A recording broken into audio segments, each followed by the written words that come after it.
Hello everyone, मैं हूं Ali Raza and you are watching legal studies. सबसे पहले कुछ निजी मसरूफियात की बिना पर काफ़ी अरसे से वीडियोस का सिलसिला सस्पेंडेड था। अब दोबारा से शुरू करते हैं। आज हम बात करेंगे प्रेसिडेंट ऑफ पाकिस्तान से रिलेटेड और आर्टिकल 44 से 46 तक हम डिस्कस करेंगे, जिसमें जो है वो बेसिकली सबसे पहले हमारे पास आर्टिकल 44 है कॉन्स्टिट्यूशन ऑफ पाकिस्तान 1973, जो कि प्रेसिडेंट की टर्म से डील करता है कि प्रेसिडेंट ऑफ पाकिस्तान की जो है वो टर्म क्या होगी। इसकी क्लास 1 डील करती है, वो कहती है कि subject to the constitution president जो है वो अपने ऑफिस में कितने अरसे तक रहेगा। वो बेसिकली प्रेसिडेंट जो है वो 5 साल तक जो है वो उसकी टर्म है, 5 ईयर उसकी टर्म है from entering upon the office. जब भी एंटरिंग अपॉन द ऑफिस की टर्म यूज होगी तो इसका मतलब ये है कि जिस दिन वो ओथ लेगा उस दिन से ये टर्म काउंट होना स्टार्ट होगी। तो प्रेसिडेंट जिस दिन ओथ लेगा उस दिन से लेके 5 साल जो है वो अपना ऑफिस इंजॉय कर सकता है। इसके साथ एक प्रोविजन मौजूद है कि अच्छा, एक ये जो टर्म आती है नॉट विद स्टैंडिंग, मैं साथ साथ लॉ की जो टर्म्स हैं उनको भी क्लियर करता चलूं। जब भी ये टर्म आएगी तो इसका मतलब क्या है कि ऊपर या इस कॉन्स्टिट्यूशन में जो चीज पहले बयान की गई है उसके अलावा, तो यहाँ पर भी यही बात की गई कि ऊपर तो 5 साल टर्म बता दी गई है, उसके अलावा कोई भी शख्स जो है वो अपने ऑफिस में उस वक्त तक रहेगा जब तक कि उसका सक्सेसर जो है, जो अगला प्रेसिडेंट है, वो अब ओथ नहीं ले लेता, वो अपने ऑफिस में एंटर नहीं होता। कि एक शख्स उसकी 5 साल मुद्दत तो पूरी हो गई है, लेकिन उस मुद्दत पूरी होने के बाद भी वो उस वक्त तक अपने ऑफिस में रहेगा, वो उस वक्त तक एज अ प्रेसिडेंट ही ऑफिस होल्ड करता रहेगा जब तक कि उसका सक्सेसर ऑफिस में एंटर नहीं हो जाता। अच्छा, उसके बाद अगर हम फर्दर इसी की क्लास 2 की बात करें तो उसमें कहा गया है कि कोई भी शख्स वो प्रेसिडेंट एलिजिबल है किस काम के लिए, री इलेक्शन फॉर द प्रेसिडेंट, कि वो दोबारा प्रेसिडेंट के इलेक्शन के लिए री एलिजिबल है। वो दोबारा एक दफा जो शख्स प्रेसिडेंट रहा है वो दोबारा से प्रेसिडेंट के इलेक्शन में पार्टिसिपेट कर सकता है। लेकिन कोई भी शख्स 2 कंसेक्टिव टर्म से ज्यादा प्रेसिडेंट नहीं बन सकता। 2 दफा लगातार प्रेसिडेंट रहने के बाद वो प्रेसिडेंट नहीं बन सकता। एक शख्स अगर प्रेसिडेंट है, वो 2 दफा प्रेसिडेंट रह चुका है, तो उसे तीसरी दफा प्रेसिडेंट बनने के लिए जो है वो दरमियान में गैप देना पड़ेगा। याद रखिएगा कि प्रेसिडेंट के ऊपर कोई पाबंदी नहीं है, वो जितनी दफा मर्जी प्रेसिडेंट रहे, लेकिन कंजेक्टिव 2 दफा से ज्यादा जो है एक बंदा नहीं रह सकता। अगर उसे तीसरी दफा प्रेसिडेंट बनना है तो दरमियान में उसे जो है वो गैप देना पड़ेगा। इसके अलावा जो है वो अगर हम इसी की क्लास 3 की बात करें तो यहाँ पर ये बात की गई है कि प्रेसिडेंट रिजाइन किस तरह करेगा। स्पेशली जो कॉन्स्टिट्यूशनल लॉ के स्टूडेंट हैं उनके लिए ये बड़ी इंपॉर्टेंट चीज है कि कौन किसके सामने ओथ लेगा और किसके सामने रिजाइन करेगा। तो प्रेसिडेंट जो है वो रिजाइन करेगा किसको एड्रेस करते हुए, speaker of the national assembly. Speaker of the national assembly को एड्रेस करते हुए ये प्रेसिडेंट जो है वो रिजाइन करेगा। और जब भी ये टर्म आएगी राइटिंग अंडर हिज हैंड, तो इसका मतलब ये होता है कि वो खुद अपनी विल से, अपनी फ्री विल से जो है वो करेगा, रेजिग्नेशन अपना लिखेगा और इसमें उसके प्रॉपर सिग्नेचर होना लाजमी है। इसका मतलब ये नहीं है कि वो अब जो रेजिग्नेशन लेटर है वो खुद टाइप करेगा, बल्कि इसका मतलब ये है कि वो उसके ऊपर उसके सिग्नेचर होना और उसकी अपनी विल का शामिल होना जो है वो लाजमी है। तो ये था हमारे पास आर्टिकल 44।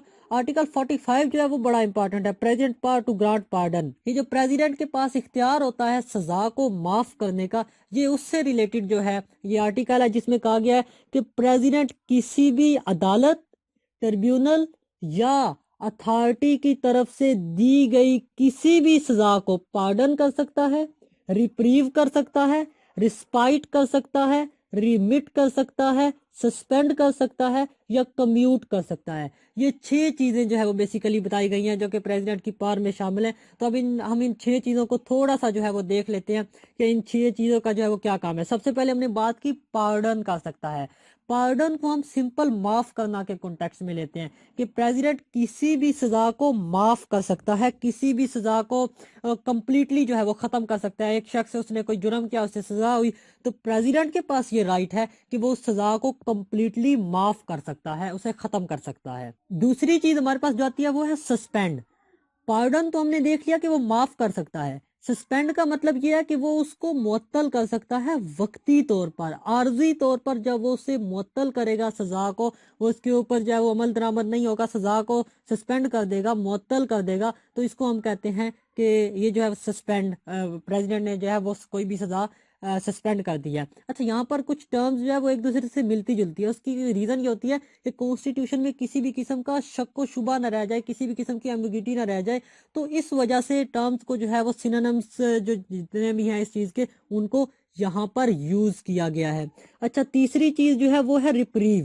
ریپریو ہم کہتے ہیں کہ عارضی طور پہ ملتوی کر دینا، یہ بھی سسپینڈ کے کانٹیکسٹ میں ہی آئے گی۔ کسی بھی سزا کو جو ہے وہ عارضی طور پہ جب آپ ملتوی کر دیتے ہو، آپ جو ہے اس کو وقتی طور پہ جو ہے معطل کر دیتے ہو، تو بالکل یہ نا سسپینڈ کے جو سینونیم ہے اس کے طور پہ یہ یوز ہوگی۔ اچھا اس کے علاوہ ہمارے پاس ہے ریمٹ۔ ریمٹ کا مطلب ہوتا ہے کہ آپ کم کر دینا کوئی بھی چیز، اس کو جب آپ کم کرتے ہو تو اسے ہم کہتے ہیں ریمٹ کرنا۔ کوئی بھی چیز جب کم ہوگی، جب پریزیڈنٹ جو ہے وہ کسی بندے کی جو سزا ہے اس کو کم کر دے گا تو ہم کہیں گے کہ پریزیڈنٹ نے اس سزا کو ریمٹ کر دیا ہے، اس سزا میں جو ہے وہ کمی کر دی ہے، تخفیف کر دی ہے۔ اس کے علاوہ جو ہے ہم بات کرتے ہیں کمیوٹ۔ کمیوٹ کا مطلب ہوتا ہے کسی ایک سزا کو دوسری سے تبدیل کر دینا۔ جب آپ ایک سزا کو دوسری سے تبدیل کرتے ہیں تو وہ کمیوٹ ہوتا ہے۔ اس کے علاوہ ہمارے پاس جو ہے وہ لاسٹ ہے رسپائٹ۔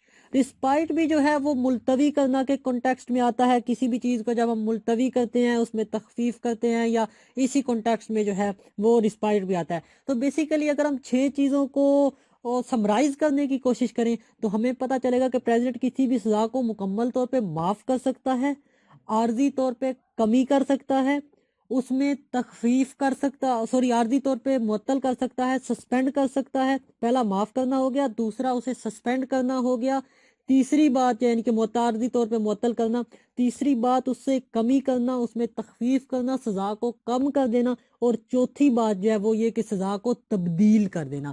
یہ 4 چیزیں بیسیکلی جو ہے وہ ہمیں اس پوری چیز کو سمرائز کرنے کے بعد آتی ہیں۔ 2 جو ہے وہ بطور سینونیم یوز ہوئے ہیں۔ نیکسٹ آرٹیکل ہمارے پاس آرٹیکل 46 ہے جو کہ president to be kept inform. اچھا یہ جو ہے اس میں کہا گیا ہے کہ پرائم منسٹر شیل، جب بھی شیل کا ورڈ آئے گا اٹ مینز کہ یہ پرائم منسٹر کی ڈیوٹی ہے۔ کیا ڈیوٹی ہے؟ کہ وہ پریزیڈنٹ کو انفارم رکھے گا۔ وہ پریزیڈنٹ کو انفارم رکھے گا کس چیز سے ریلیٹڈ؟ کہا گیا کہ تمام انٹرنل میٹر سے ریلیٹڈ۔ پریزیڈنٹ کو انفارم رکھے گا پرائم منسٹر تمام انٹرنل میٹر سے ریلیٹڈ اور تمام فارن پالیسی میٹر سے ریلیٹڈ۔ 2 چیزیں ہم نے ڈسکس کی، پریزیڈنٹ کو پرائم منسٹر انٹرنل میٹر سے ریلیٹڈ انفارم رکھے گا اور فارن میٹر جو کہ آپ کے خارجہ امور ہیں ان سے ریلیٹڈ انفارم رکھے گا۔ تیسری چیز یہ ہے کہ فیڈرل گورنمنٹ ان تمام میٹر سے ریلیٹڈ، ان تمام پروپوزل سے ریلیٹڈ جن کے متعلق فیڈرل گورنمنٹ یہ ارادہ رکھتی ہے کہ وہ ان کے اوپر لیجسلیشن کرنا چاہتی ہے، یا وہ پروپوزل جن کو فیڈرل گورنمنٹ مجلس شورا یعنی کہ پارلیمنٹ کے سامنے لیجسلیشن پرپز کے لیے پیش کرنا چاہتی ہے فار لیجسلیشن پرپز، تو ان تمام میٹر سے ریلیٹڈ جو ہے وہ پرائم منسٹر پریزیڈنٹ کو انفارم رکھے گا۔ اب یہ نہیں کہا گیا کہ جو لا بن جائیں گے ان سے ریلیٹڈ نہیں، ابھی فیڈرل گورنمنٹ اگر ارادہ رکھتی ہے کسی بھی پروپوزل کو مجلس شورا یعنی پارلیمنٹ کے سامنے لیجسلیشن پرپز کے لیے پیش کرنے کا تو وہ آپ کے پریزیڈنٹ کو انفارم کرے گا پرائم منسٹر، اور اس کے علاوہ فارن پالیسی میٹر سے ریلیٹڈ اور جو آپ کے انٹرنل میٹرز ہیں ان سے ریلیٹڈ بھی جو ہے وہ آپ کا جو پرائم منسٹر ہے وہ انفارم کرے گا۔ تو یہ تھا ہمارا آج کا لیکچر، ملتے ہیں اگلی ویڈیو میں جہاں پر ہم اگین پریزیڈنٹ کو ڈسکس کریں گے۔ ہمارے پاس بڑا امپورٹنٹ لیکچر ہے جس کے اندر ہم امپیچمنٹ کی بات کریں گے کہ پریزیڈنٹ کو کس طرح سے امپیچ کیا جاتا ہے۔ تب تک کے لیے مجھے دیجیے اجازت۔ Thanks for watching.